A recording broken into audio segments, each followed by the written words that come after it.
Chapter 18. Breaking the Barrier of Perception. In the late afternoon, still in Oaxaca, Don Juan and I strolled around the square leisurely. As we approached his favorite bench, the people who were sitting there got up and left. We hurried over to it and sat down. "We've come to the end of my explanation of awareness," he said. "And today you are going to assemble another world by yourself and leave all doubts aside forever. There must be no mistake about what you are going to do. Today, from the vantage point of heightened awareness, you are going to make your assemblage point move, and in one instant, you are going to align the emanations of another world. In a few days, when Genaro and I meet you on a mountaintop, you are going to do the same from the disadvantage of normal awareness. You will have to align the emanations of another world on a moment's notice. If you don't, you will die the death of an average man who falls from a precipice." He was alluding to an act that he would have me perform as the last of his teachings for the right side, the act of jumping from a mountaintop into an abyss. Don Juan stated that warriors ended their training when they were capable of breaking the barrier of perception unaided, starting from a normal state of awareness. The Nagual led warriors to that threshold, but success was up to the individual. The Nagual merely tested them by continually pushing them to fend for themselves. "The only force that can temporarily cancel out alignment is alignment," he continued. "You will have to cancel the alignment that keeps you perceiving the world of daily affairs. By intending a new position for your assemblage point, and by intending to keep it fixed there long enough, you will assemble another world and escape this one. The old seers are still defying death to this day by doing just that, intending their assemblage points to remain fixed on positions that place them in any of the 7 worlds. "What will happen if I succeed in aligning another world?" I asked. "You will go to it," he replied, "as Genaro did one night in this very place when he was showing you the mystery of alignment." "Where will I be, Don Juan?" "In another world, of course. Where else?" "What about the people around me, and the buildings and the mountains and everything else?" "You'll be separated from all that by the very barrier that you have broken, the barrier of perception. And just like the seers who have buried themselves to defy death, you won't be in this world." There was a battle raging inside me as I heard his statements. Some part of me clamored that Don Juan's position was untenable, while another part knew beyond any question that he was right. I asked him what would happen if I moved my assemblage point while I was in the street, in the middle of traffic in Los Angeles. "Los Angeles will vanish, like a puff of air," he replied with a serious expression. "But you will remain. That is the mystery I've been trying to explain to you. You've experienced it, but you haven't understood it yet. And today you will." He said that I could not as yet use the boost of the earth to shift into another great band of emanations, but that since I had an imperative need to shift, that need was going to serve me as a launcher. Don Juan looked up at the sky. He stretched his arms above his head as if he had been sitting for too long and was pushing physical weariness out of his body. He commanded me to turn off my internal dialogue and enter into inner silence. Then he stood up and began to walk away from the square. He signaled me to follow him. He took a deserted side street. I recognized it as being the same street where Genaro had given me his demonstration of alignment. The moment I recollected that, I found myself walking with Don Juan in a place that by then was very familiar to me. A deserted plain with yellow dunes of what seemed to be sulfur. I recalled then that Don Juan had made me perceive that world hundreds of times. I also recalled that beyond the desolate landscape of the dunes, there was another world, shining with an exquisite, uniform, pure white light. When Don Juan and I entered into it this time, I sensed that the light which came from every direction was not an invigorating light, but was so soothing that it gave me the feeling that it was sacred. As that sacred light bathed me, a rational thought exploded in my inner silence. I thought it was quite possible that mystics and saints had made this journey of the assemblage point. They had seen God in the mold of man. They had seen hell in the sulfur dunes. And then they had seen the glory of heaven in the diaphanous light. My rational thought burned out almost immediately under the onslaughts of what I was perceiving. My awareness was taken by a multitude of shapes, figures of men, women, and children of all ages, and other incomprehensible apparitions gleaming with a blinding white light. I saw Don Juan walking by my side, staring at me and not at the apparitions. But the next instant, I saw him as a ball of luminosity, bobbing up and down a few feet away from me. The ball made an abrupt and frightening movement and came closer to me, and I saw inside it. Don Juan was working his glow of awareness for my benefit. The glow suddenly shone on 4 or 5 thread-like filaments on his left side. It remained fixed there. All my concentration was on it.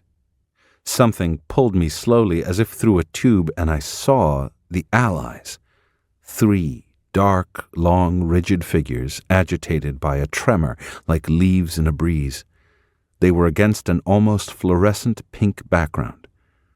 The moment I focused my eyes on them, they came to where I was, not walking or gliding or flying, but by pulling themselves along some fibers of whiteness that came out of me. The whiteness was not a light or a glow, but lines that seemed to be drawn with heavy powder chalk. They disintegrated quickly, yet not quickly enough. The allies were on me before the lines faded away. They crowded me. I became annoyed, and the allies immediately moved away as if I had chastised them. I felt sorry for them, and my feeling pulled them back instantly, and they again came and rubbed themselves against me. I saw, then, something I had seen in the mirror at the stream. The allies had no inner glow. They had no inner mobility. There was no life in them, and yet they were obviously alive. They were strange, grotesque shapes that resembled zippered-up sleeping bags.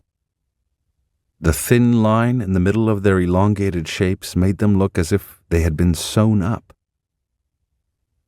They were not pleasing figures.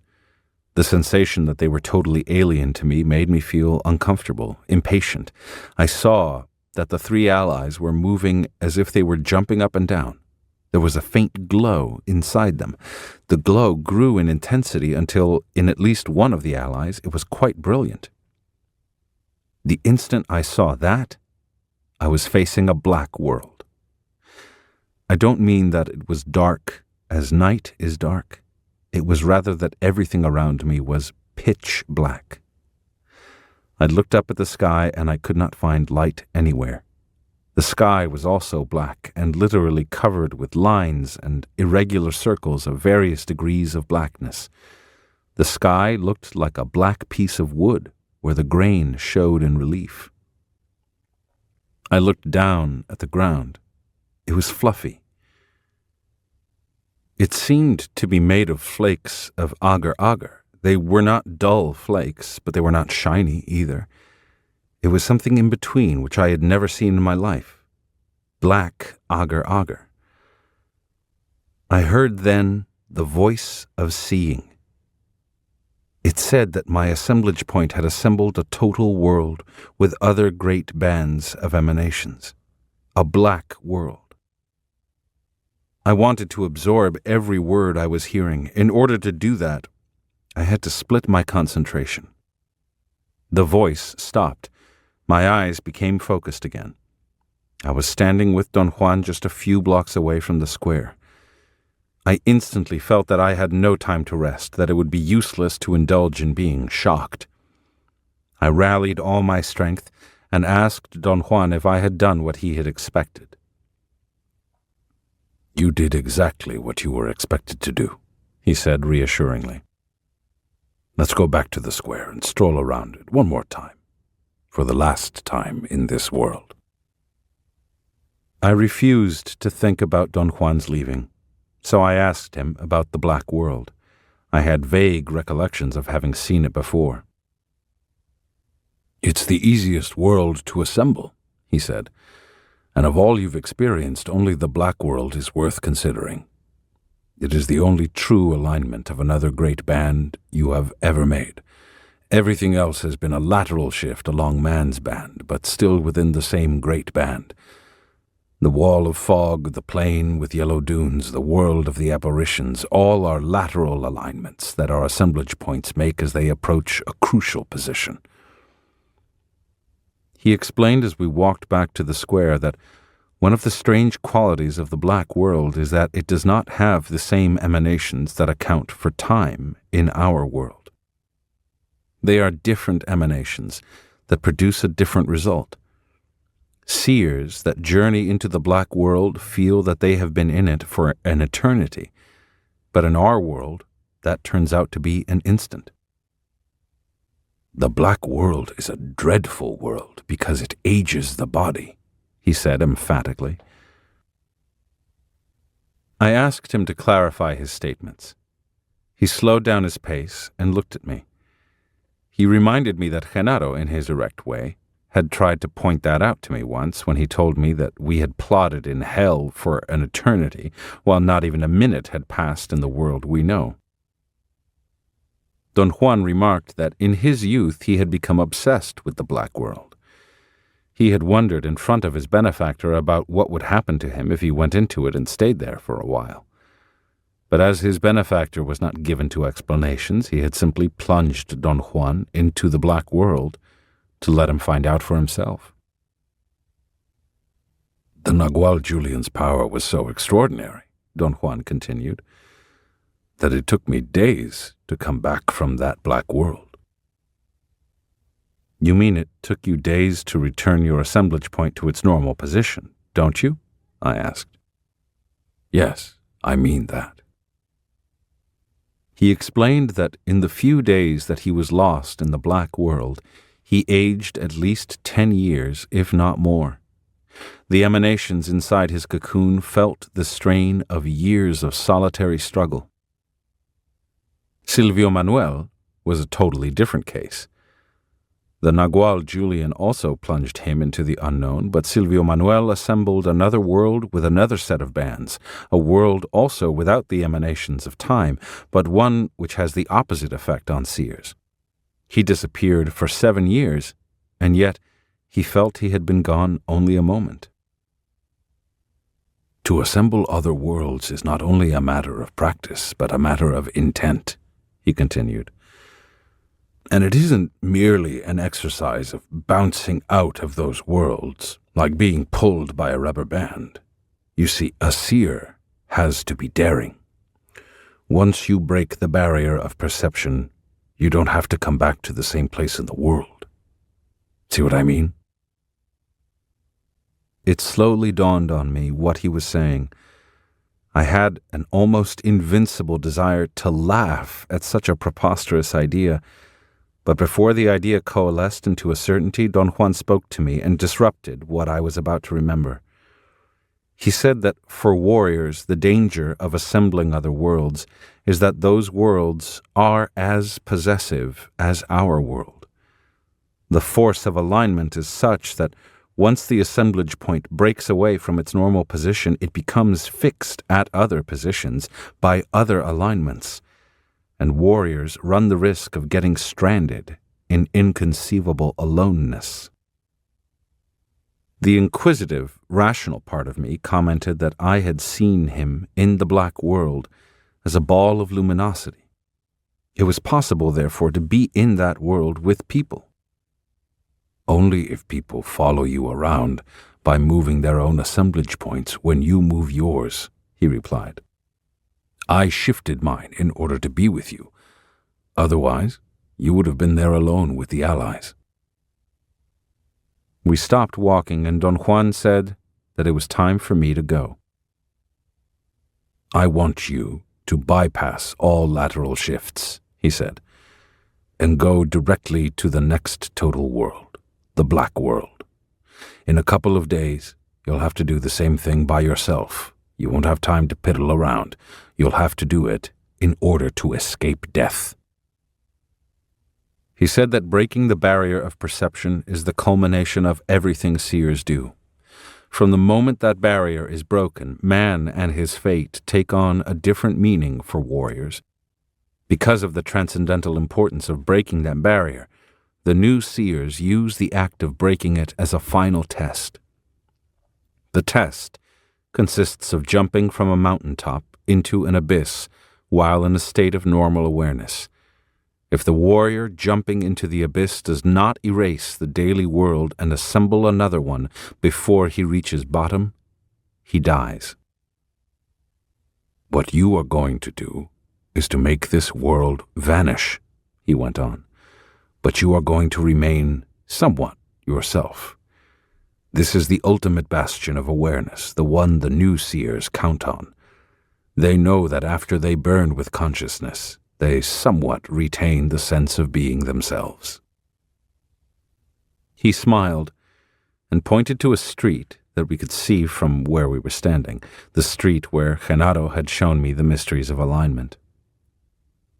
That street, like any other, leads to eternity, he said. All you have to do is follow it in total silence. It's time. Go now. Go. He turned around and walked away from me. Genaro was waiting for him at the corner. Genaro waved at me and then made a gesture of urging me to come on. Don Juan kept on walking, without turning to look. Genaro joined him. I started to follow them, but I knew that it was wrong. Instead, I went in the opposite direction. The street was dark, lonely, and bleak. I did not indulge in feelings of failure or inadequacy. I walked in inner silence. My assemblage point was moving at great speed. I saw the three allies.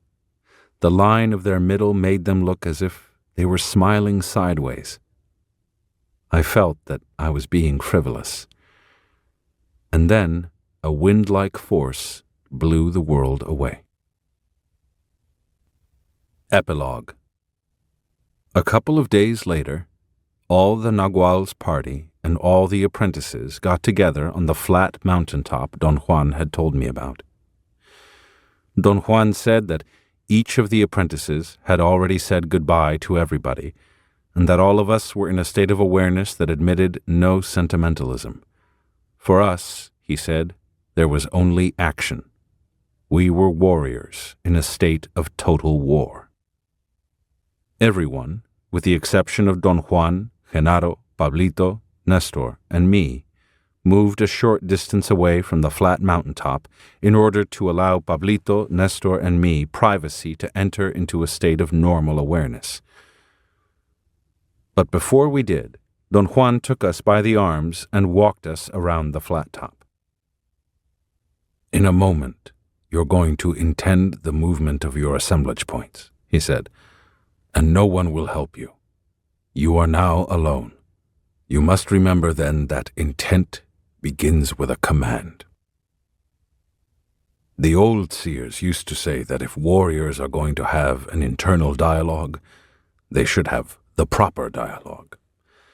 For the old seers, that meant a dialogue about sorcery and the enhancement of their self-reflection.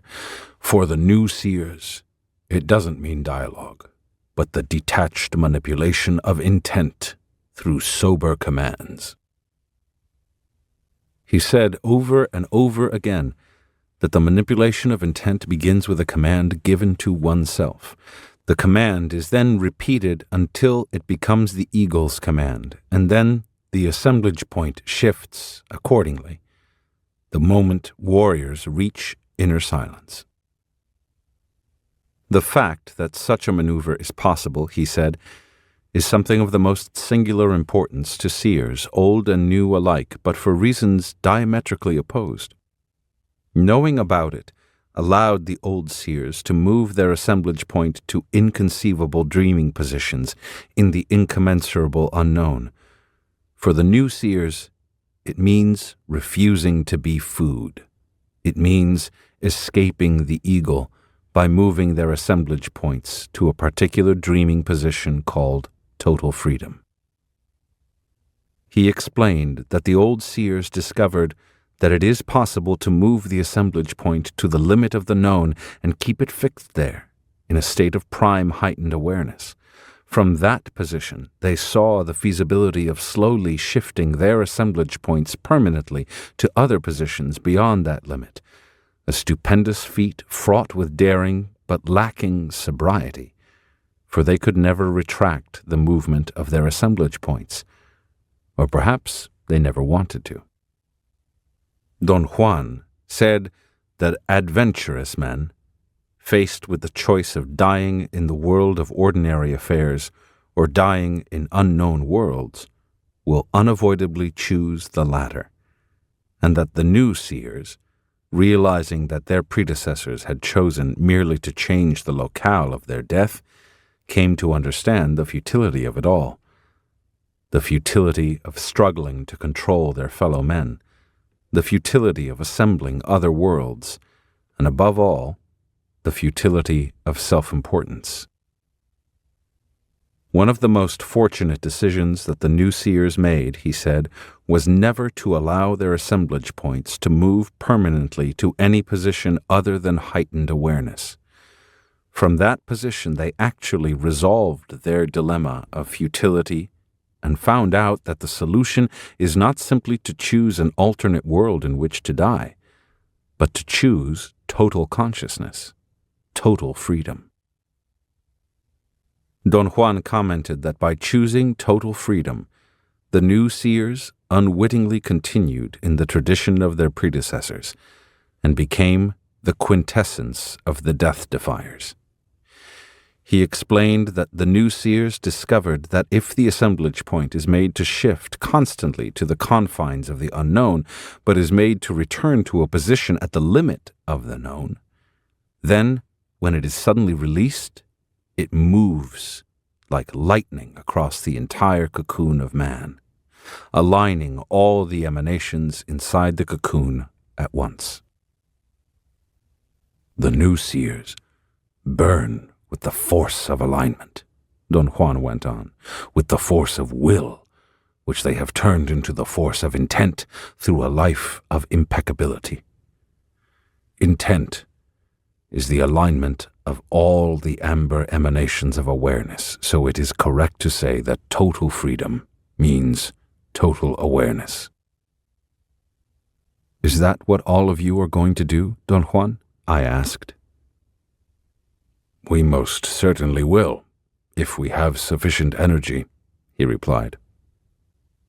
Freedom is the eagle's gift to man. Unfortunately, very few men understand that all we need, in order to accept such a magnificent gift, is to have sufficient energy. If that's all we need, then, by all means, we must become misers of energy.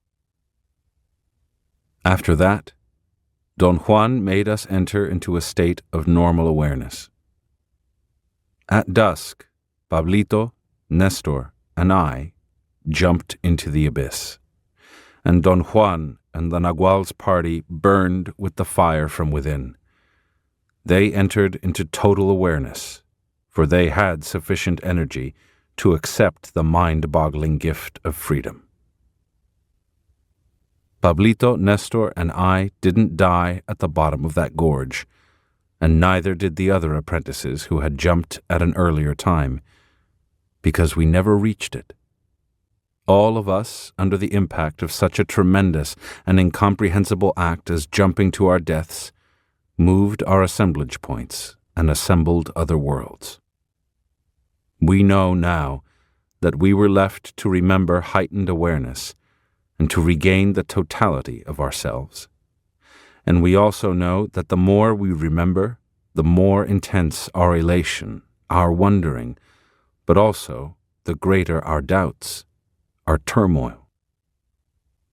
So far, it is as if we were left only to be tantalized by the most far-reaching questions about the nature and the fate of man, until the time when we may have sufficient energy not only to verify everything Don Juan taught us, but also to accept the eagle's gift ourselves.